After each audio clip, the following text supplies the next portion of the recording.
Hola, ¿cómo están? Hoy les quiero hablar acerca del déficit de atención y quisiera darle un mensaje a los padres acerca de cómo ser padre de un adolescente con déficit de atención sin morir en el intento, ¿no? Quizás este podcast va más dirigido a padres que ya conocen el diagnóstico, que ya saben que su hijo tiene un déficit de atención. Para los que no saben en qué consiste el trastorno deficitario de atención, es un trastorno que se caracteriza principalmente por fallas de atención, por impulsividad y por hiperactividad. Hay algunos casos en donde los niños no son hiperactivos, pero sí tienen un tema de dificultad para mantener la atención, dificultad para hacer el esfuerzo sostenido, incluso algunos procesan lento, o sea, no son del tipo hiperactivo o impulsivo. Entonces, una cosa bien importante es que yo como padre tenga claro cuáles son las características de mi hijo y qué es lo que a mi hijo le cuesta. La otra cosa importante es que hay mucha controversia acerca de este diagnóstico y si ha sido sobrediagnosticado, cosa que yo creo que sí. Pero, como siempre les voy a decir, nadie más es más experto en sus hijos que ustedes mismos. Entonces, ustedes con seguridad y con certeza van a saber si su hijo realmente tiene una dificultad o no. Y uno lo puede saber porque es un síntoma que uno empieza a notar desde muy pequeñito. Uno puede ver cómo ese bebé es más inquieto que los otros bebés, cómo es más hiperactivo, cómo le cuesta el seguimiento de instrucciones, cómo le cuesta dejar de hacer lo que está haciendo para arrancar a hacer otra cosa. Entonces ya vamos viendo desde pequeño que nuestro niño va dando unos síntomas de una dificultad. Y yo noto muchas veces que los padres me dicen, no, ese no es déficit de atención porque cuando se pone a jugar, mantiene la atención. Cuando la cosa sí le interesa, entonces sí hace lo que él quiere o lo que ella quiere, ¿no? Entonces, bueno, tenemos que entender que la motivación es una variable importante que puede hacer que tú mantengas el esfuerzo sostenido. Además, no lo podemos jugar por todo el tiempo que este joven o este niño pasa dedicado a los videojuegos, porque los videojuegos son reforzantes por sí mismos. Si ustedes se dan cuenta, el videojuego te va poniendo una meta, te va poniendo un objetivo, ganas vida, ganas puntajes, ganas armas, ganas algún tipo de cosa en la medida que tú vas ejecutando. Entonces, eso es algo que te refuerza y te mantiene la atención. Pero lo que quiero hacer énfasis hoy es que otra de las características que tienen muchos muchachos con fallas de atención es en las fallas de planificación y en las fallas de organización, para organizar su tiempo, para organizarse en el espacio, para poder prever y estimar. Usualmente cuando ven todas las cosas que tienen que hacer, entonces pasan las páginas y dicen, no, ya eso es demasiado y lo abandonan y lo sueltan, ¿no? Entonces, a veces los padres, pero especialmente las madres, si nos cuesta mucho, si somos unas madres muy sobreprotectoras, si nos cuesta mucho diferenciar que la ejecución de mi hijo no va a depender absolutamente de mí y siento que mi valoración como mamá va a estar muy supeditada a su ejecución. Entonces me cuesta mucho más dejarlo a que funcione con autonomía.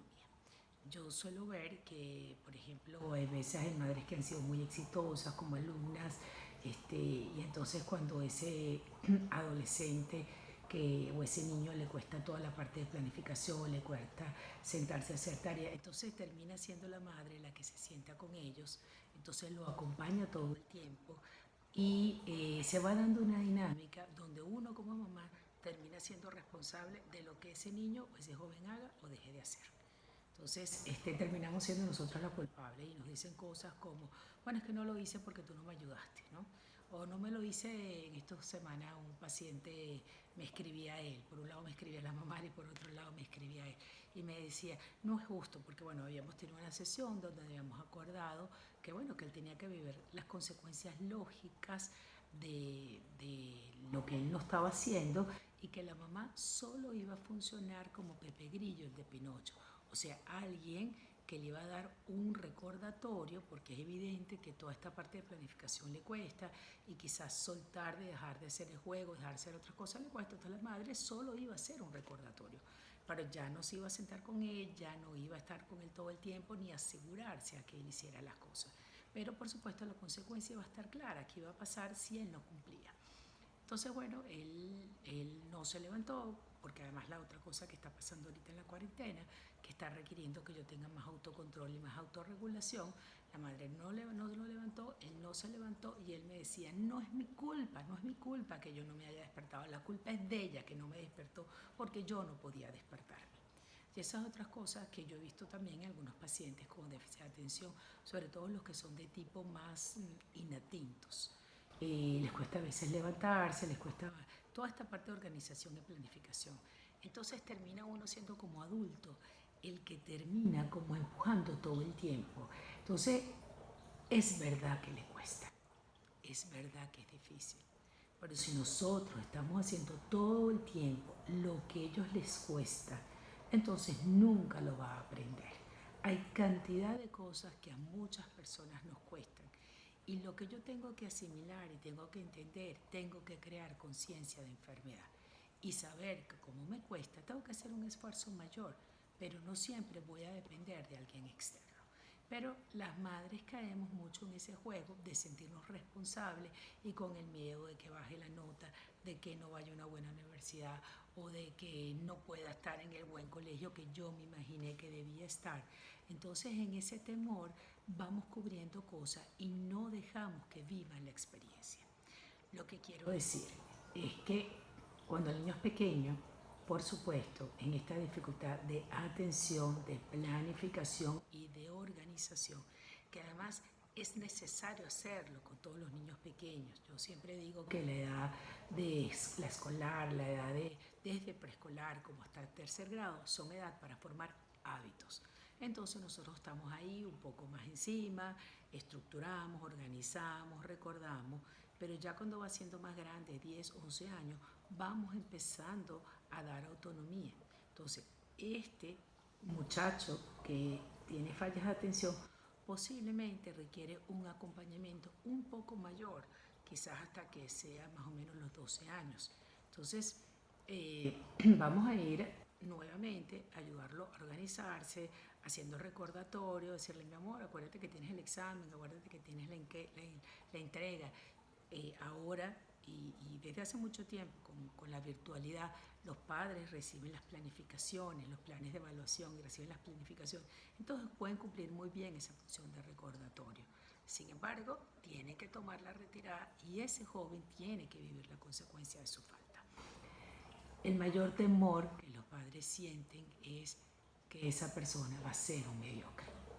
Entonces va a ser un fracasado o va a ser un mediocre o es un flojo. Y entonces con mucha rabia decimos que es un flojo, es que no tiene motivación, ¿no?